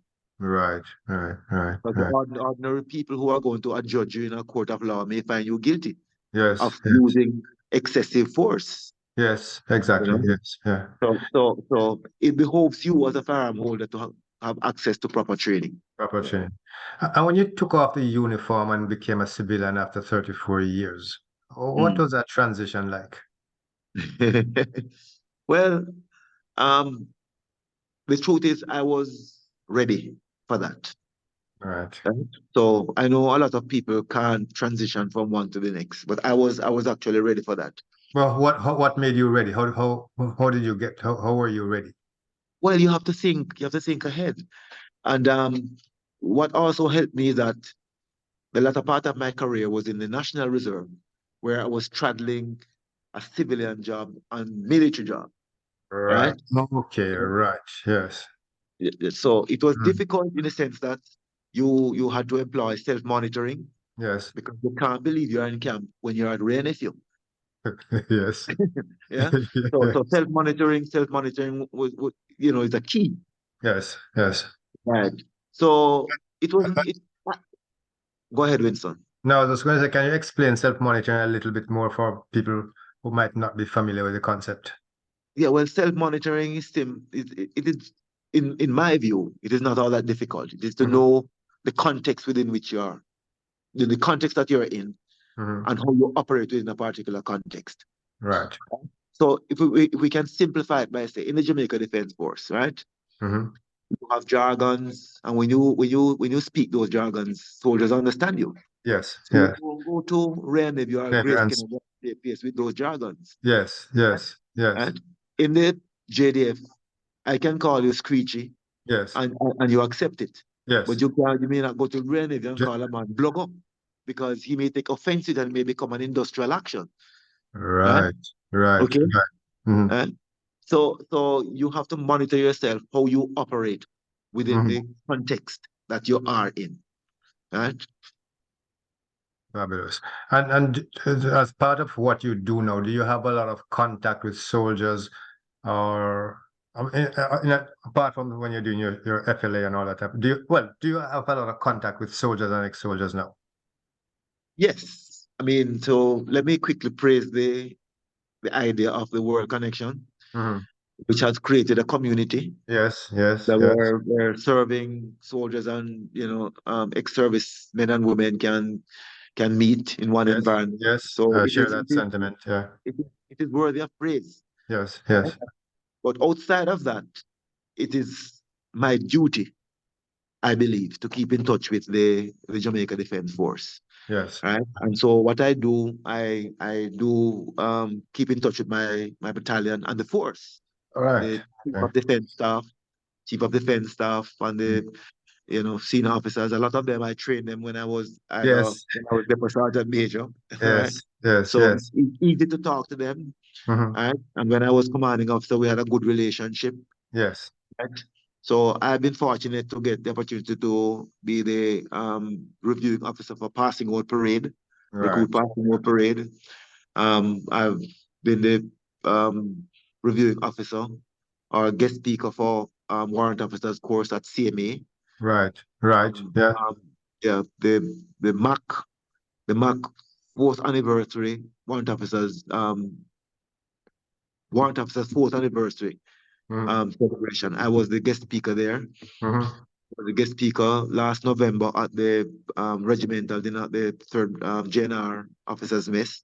Yes. So yes, I'm in touch. I'm in Right. touch, and I speak with the brigade commander regularly, Mm-hmm. right? And I employ some ex-soldiers. I Yes. have Right. about 10 ex-soldiers in my company Right. now. So yes, I maintain contact with the Jamaica Defense Force, and I think it is my duty to do that. By the way, right? Yes. Yes. I'm going to ask you a question which wasn't on the list I sent you, and you might decide not to answer it. Now that you're looking at the JDF from the outside, how Mhm. do you see the JDF now? So you can decide you don't want to answer that. It's fair dues. I'm just putting it Yeah, there in case you might have a view that you wish to share. Or yeah, you could say, let's come back to that at some other point in time. yeah. Well, the JDF has changed significantly Mm. since I have left, right? I mean, you're going to upper camp now, and if you don't be careful, you need to ask somebody to guide you, Right. right? So the That's whole the physical layout is different. whole physical layout. The plant is Mm. totally different, Right. Yes. right? The size of the Jamaica Defense Force, Right. right? Hmm. Yes, equipment that they have, Hmm. right? How they operate, Yes. is different. Yes. And you also know that they have the JNSC, which is Yes. an arm of the of Yes. the Jamaica Defense Force now. And you Yes. would be familiar with National Youth Service in the Yes. 70s, In the 70s. right? It's Which in a way, but it's different because different, youth but service for a certain time, yes. you were fully trained as a soldier and employed as a Yes. soldier, and then you Exactly. leave. Right. Yes. Hey, but Yes. now with the JNSC is different. You're right. So I praise the Jamaica Defense Force for the enhancements, Mhm. right, for the improvements, and so on and so forth. But I would like to highlight that the need to focus on some things that are not going so very well, Such as. right? And I'm not afraid to Mhm. point those things to the command. Right. Okay. So you probably have said it already anyway to them. Yeah. I mean, soldiers driving the vehicle on the road, which Hmm. is a special vehicle, Hmm. right? Right. And people have expectations based on what Hmm. they have come to know about how the Jamaica Defense Force operate. Hmm. Just today is Friday. On Wednesday, right in Manor Park, a soldier driving a Prado, Hmm. right, just Hmm. broke the stop sign. Oh, right. Yeah, and I'm saying those things you don't do No, those no, you because don't do that. Yes, yes, yes. civilians don't expect those things, Hmm. right? Yeah, yeah. So I mean, I've seen the soldier doing crowd control, and I see the soldier with his weapon held at the muzzle, Hmm. right, instead of holding the weapon, right, Yes. properly, taking full control of the Hmm. pistol Hmm. grip Yes, and having yes, the yes. shock, so Hmm. you can do a butt stroke if needs be, Yes, you yes, can fire if needs be, right? When you divest yourself of the pistol grip and use that yes. You've lost motion, control of it. Yes. yeah, Mm. and yeah, a man can just try to back the weapon away from him, and his finger touch the trigger, and that bullet would come in your direction. Mm. So something that I know they're focusing on them. So Yes. I So think I think that you're not saying it to be um bad mouth the JDF. You're just saying that there no, are no, things that no, you have a few concerns about, right? no. I would never badmouth the JDM. Right? There you go. Where there are faults, I will make recommendations if people will listen to me Yes. to take corrective action. But I would never badmouth the JDF. Right. Yeah. The JDF is too special. Too special. Not just to me. The But to Jamaica all of Defense Force us. is special to the people of Jamaica and the Yes. country as a whole. And the Yes. region, the region goes beyond. Absolutely. Yes. Yeah. And in fact, that's one of the things I noticed. It has sort of taken on this sort of umbrella of sort of leading in so many ways, training, all sorts of things that the JDF is doing, pilot training, all those things.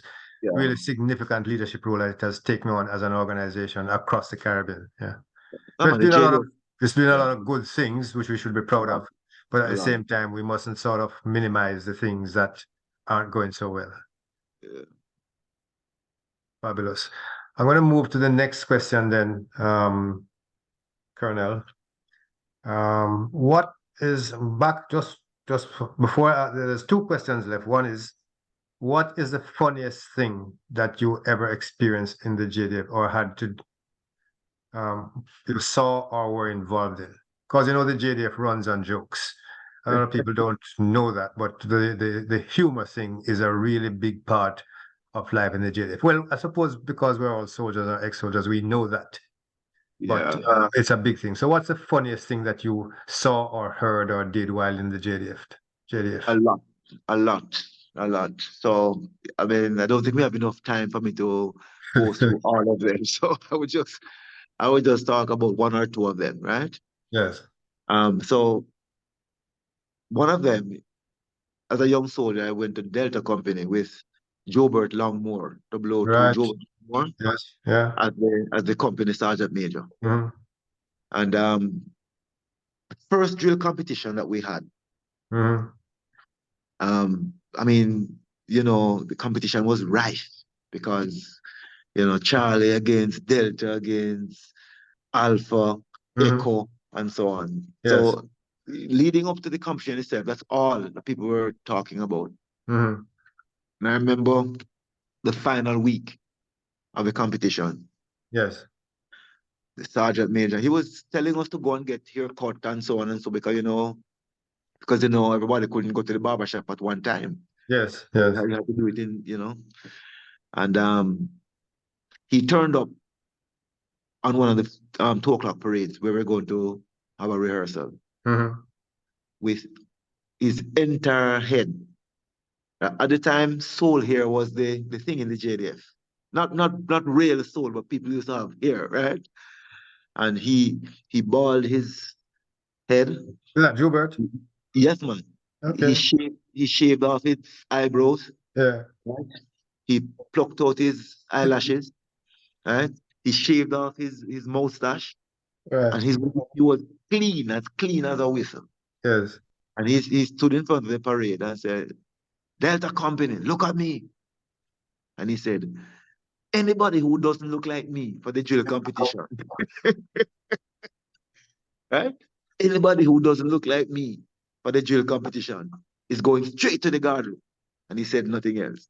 So basically, what he was saying is that Mm-hmm. go and get your haircut and get a proper haircut, Get up. Yeah. right? So he's not taking any chance at all. He's removing every single thing so that the inspecting officer will not check him at the sergeant major, right? Yes. And Yes. I found that very funny, you know. Right. Not only was he setting the example, but he was also sort of, in a Yeah, way, sort of motivating and you using yeah, a yeah. little bit of humor. Right. Fabulous. I Yeah. found it funny because it's the first time I was seeing somebody without eyelash and without eyebrow Oh, all and right. everything. But Yes. seen that Yes. before. So he looked different. So right now I get. Yeah, Yes. Yes. Huh. right. Yeah. Yes. Okay. Yes. Yes. I, I'm going to use the same Jobert Longmore. Yeah. So they put an egg in his desk drawer one morning, Okay. boiling from the dining hall. Uh-huh. So when he went in his office and Yes. pulled up his drawer, he saw the egg, Yes. right? And he picked up his pay stick on his cap. He used to wear a forage cap, Yes. Yeah. right? And he dashed outside on the veranda, right? And said, Soldier, go and take out that egg that is in my office in the drawer before I yam it, right? But the thing is that he was afraid of the egg because he was wondering how this egg got into his desk drawer, right? Right. Yes. Yeah. Yes. Yes. So Yes. that again was very, very funny to me because he was boasting about wanting to eat the egg, but Yes. at the But same time he was telling people to go and take it out. then, so do you know why he was afraid of eggs? Because I mean I think he was maybe thinking that somebody was trying to, when So it's people not have the this egg thing itself, of but yeah. Yeah. trying to work OB or something. Why Oh, why why why would somebody put an put an egg in egg. his a Yeah. single egg in his desk drawer, So that I think was scared him a bit. Yes. Jubert Yeah. Longmore of blessed memory. Yeah. Memory. Yeah. Yeah, yeah, Yes. yeah. Colonel, this is the last question I'm going to ask you. So it's up to you what you do with it. Is there anything that you wanted me to ask you about that I did not ask you? Yeah. If so, what is it? And can you ask the question and answer the question yourself? Because, I've gone through a lot of stuff, but maybe I have missed out Yeah. something. For example, I haven't talked about your family or anything like that, but it's up Yeah. to you. Is there anything you wanted me to ask that I didn't ask? All right. Well, let me just ask this a few questions, Mm, right? And then you can ask me about the family mm, whenever you so choose. mm. Um, there were some sad moments in the Jamaica Defense Force for me, Yes. right? And I would like to highlight them, right? Okay. Yes. And the first one Mm, was when I was a recruit instructor and we were on the range doing march and shoot. mm, A recruit. The training officer was George Benson, Major George mm, Benson, a mm. lieutenant. Yeah. A recruit by the name of Right H Mm, was in Sproul's squad, Corporal mm, Sproul at the time. mm, So he almost completed the run, but collapsed mm. just shy of reaching the bank where he should actually shoot, Yes. right? Mm, And so they rushed him off to hospital. mm.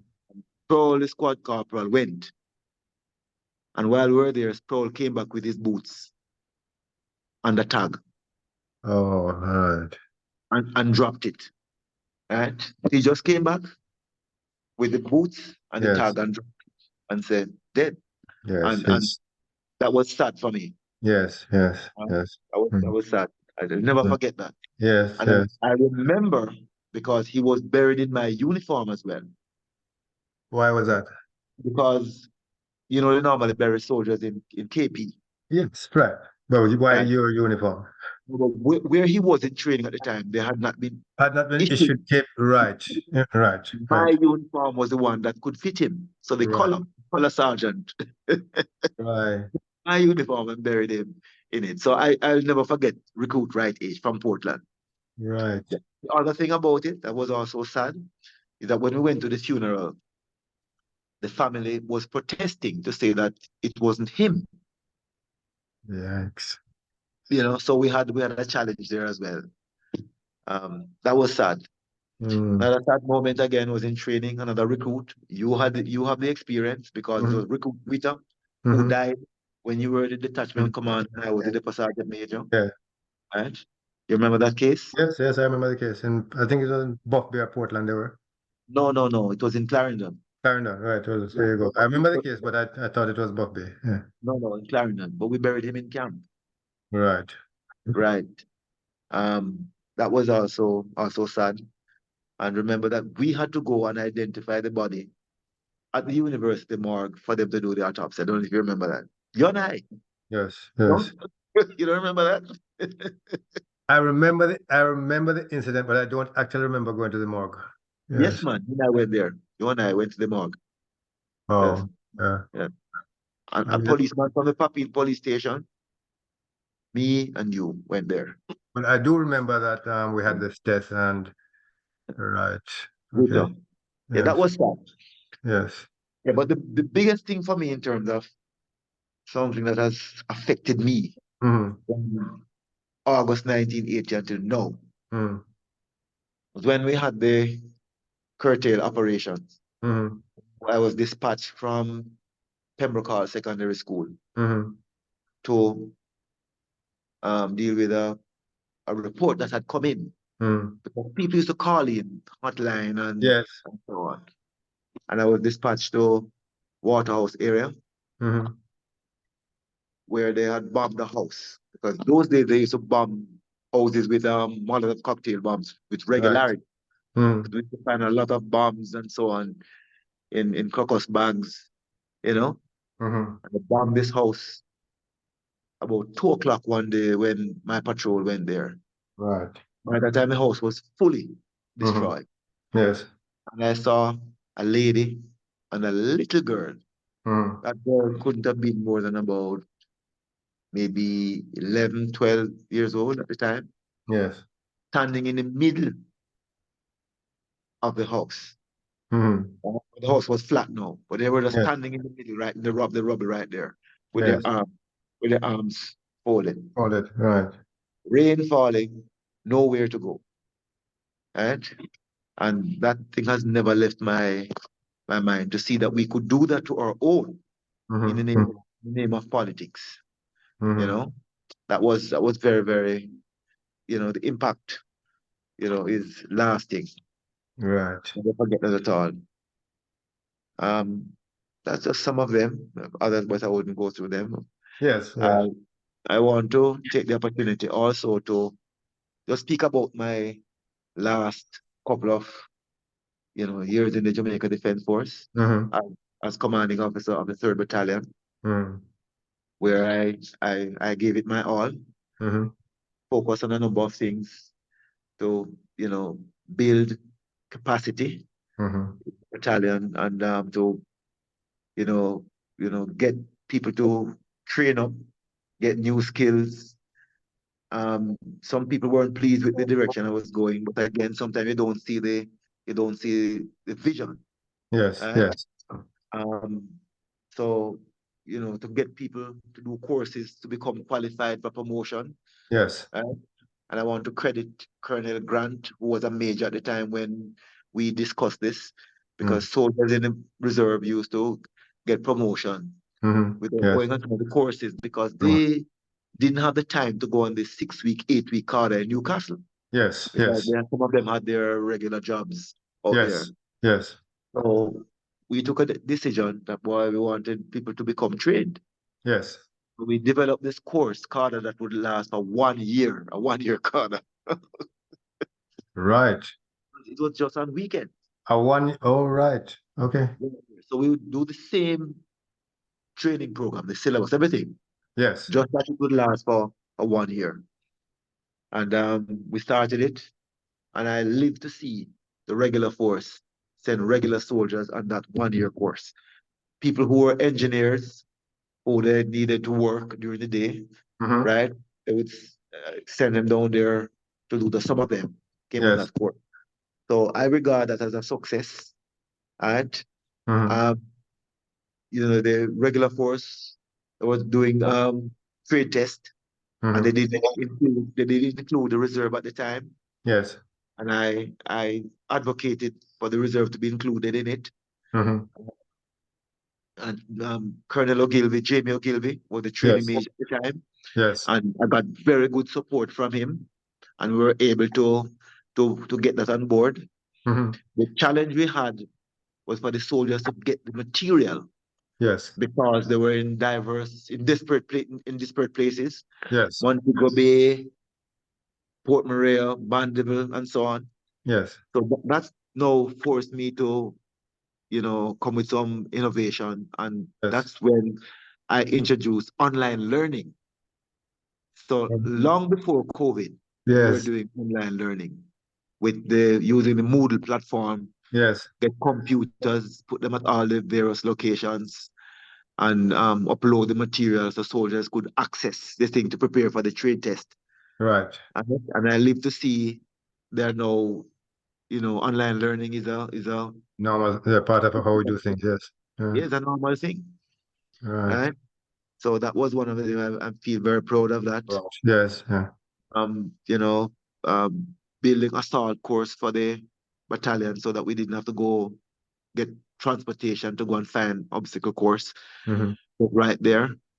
That In in also in a park camp in Curfew Barracks. in Perfect Barracks, yes. Right. Right. Okay. Right? And also afforded me the opportunity to pull back the officer selection board from Newcastle Mm-hmm. to Curfew Barracks where we could have more time Mm-hmm. with the candidates, right? So we had everything in camp to do Brilliant. the selection board. So we could get more time with them. Mm-hmm. And I think that has also paid off. Mm-hmm. Right? I introduced a pension plan. Mm-hmm. Because the reservists don't get a Yes. pension. You're right. So introduced the plan and they would contribute to the plan. And again, that was, that met resistance and pushback because, Mm-hmm. soldiers like to get the money in their hand right away Yes. Yes. against the vision. Yes. Yes. But, those who are participating, I understand, have a pretty money in there now, right? Yes. Right. Right. So, Right. you know, um, those are some of the things that, I'm proud of. Mm-hmm. I would Mm-hmm. say as my legacy. Fabulous. Also improve the plant, Mm-hmm. Mm-hmm. what I could Yes. do. And I know that, my successor Mm-hmm. also have done their bit. And right now it's continuing where the current command is improving, because that's what leaders should do. You exactly. Yes. You should make a difference. You should not go and don't make a difference. Mm-hmm. Mm-hmm. Mm-hmm. So, that was something that I wanted to do, and I'm glad I was able to get the opportunity with the support Yes. of the headquarters, the officers, and Yes. the men and women of the battalion and the force to some degree. Fabulous. Wow. Righty. Well, we've come to the end of it, sir. 1 hour and a bit, well, almost 2 hours. Thank you so much, Colonel Euken Mills, for taking part in this first in this new series that we're calling A Soldier's Story. For taking time out of your busy day. We're recording this ahead of Sunday, just so that people understand how we're doing this, and then we'll put it on the platform on Sunday. And then what will happen is that once we've done that, people can then call in. So you'll be available at about 2:30 on Sunday afternoon to take questions. So the interview will go up at about 1, and it will run for the hour and almost 50 minutes. And then people will ask questions. The platform will reopen for questions. So, but you had asked me about the family, but you didn't actually, you forgot. Well, I sort of left it to you. I was wondering, yeah, thank you for asking. Do you want to talk about family? Yes, I can, because it's very important. Right. Because Okay. the family actually allowed me to serve. Yes, yes. right? I was And a bit reluctant because of a sad piece which I am aware of. So, yeah, yeah, right. yeah, Yeah. yeah. I But know, yes, your yeah. family allowed you to serve. Yeah. Yeah. How, in what way they allowed you to serve? Talk about that. Well, let me talk about the sad piece that you mentioned, since you mentioned it, because people may be wondering what's that about, right? I'm sure you're talking about the death of my wife. Yes. Right, yes. So she died, and very, very sad, and the impact is still lasting. I'm still struggling, Mm. right, with getting over it. You know what happened, and you just can't believe that. But it is Yes. what it is. So so when you serve the Jamaica Defense Force, the Mm. sacrifice that you make, Yes. Yes. and the sacrifice is not just you. Your family members have to be a part of that sacrifice too, because you're going to Absolutely. be away, you're going to be away from home. Yes. Right? Yes. Absolutely. So, so I have four grown children. Mm-hmm. Right? Mm-hmm. Mm-hmm. My first son, Junior, who was born when I was in Grenada. Yes. Right? So I never knew him until he was like 4 weeks old. Can you imagine? Yeah. Yeah. Right. So when we talk about sacrifice, can you Yes. imagine that? Right. Yes. So, and he works with me in my business now, the general manager. Mm-hmm. Right. My second son, Javane, he's a medical doctor, Mm-hmm. currently doing a master's in emergency medicine at the university. He's more than halfway in the program now. Mm-hmm. Uh, and my daughter, Rochelle, Mm-hmm. born when I was in Germany in Mm-hmm. 1990. So I never knew her. Right? So again, the sacrifice that you make. Yes. Uh, Yeah. Mm-hmm. and now my last daughter, Rochelle, Mm-hmm. no, No. Rochelle, my first daughter. Yeah. She's an attorney at law, and she Mm-hmm. also works with me in the business to help me with the legal side. Mm-hmm. And she also works in a law firm. Right. My, my last daughter now, Mm-hmm. Robin, who is an engineer, computer engineer in Canada. She just left us after the holiday break, like Sunday, and she's back in Right. Canada. Yeah. So why I wanted you to take this question. Mm-hmm. When I left the JDF, the 12th of May 2012, and by the way, I'm the 12th commanding officer, and I left on the 12th Is, is that so? That all? of May of May 2012. Right. Uh, Wow. The 12th 12th. commanding for the battalion. I left the Yeah. 12th of May 2012. Yeah. So in the National Reserve, you do a lot of work on weekends. Yes. And after about the third weekend, my last daughter, Ravenly, she didn't say it to me, but she said it to my wife, my late wife, right? Oh, mommy, Daddy actually lives here. So Lorraine started laughing and said to me, you heard what she just said? I Mm. said, so, yeah. So what happened there? It was the first time that she was seeing me at home on consecutive Weekend. weekends. Eh? Wow. So when I spoke about sacrifice, Yes. you see, Yeah. they also Mm. pay sacrifice, Yes. right? Yes. To Yes. serve. Yes. Yes. Wow. Yes. And I suppose pretty much most soldiers are pretty much every soldier you will meet will probably have some sort of a similar story of Some sort of sacrifice. similar experience. Yes, of Yes. course. Yes. Right. Yeah. Wow. Thank you, sir. Thank you very much, Colonel Euken Mills, for the time you've taken to talk to us. I'm sure that people will be sort of watching this interview and sort of fascinated by your story and the sacrifice and the service that you've made to Jamaica, for which you were recognized recently. One of the sort of ex-service recognition as with your OD. So thank you so much for taking the time to talk to us. And as I said, people will now be calling in once they've watched this interview to ask you questions. I don't know what they'll ask you. Those questions are for the individuals who ask those questions.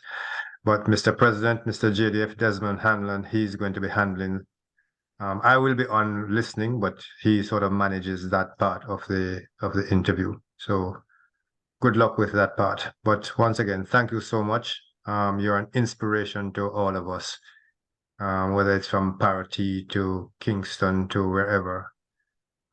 We hold you in very high regard, and thank you for taking the time to talk to us this afternoon. Thank you so very much, Winston. My distinct pleasure. Thank you so much. Okay then. Blessings. Thank you. Blessings.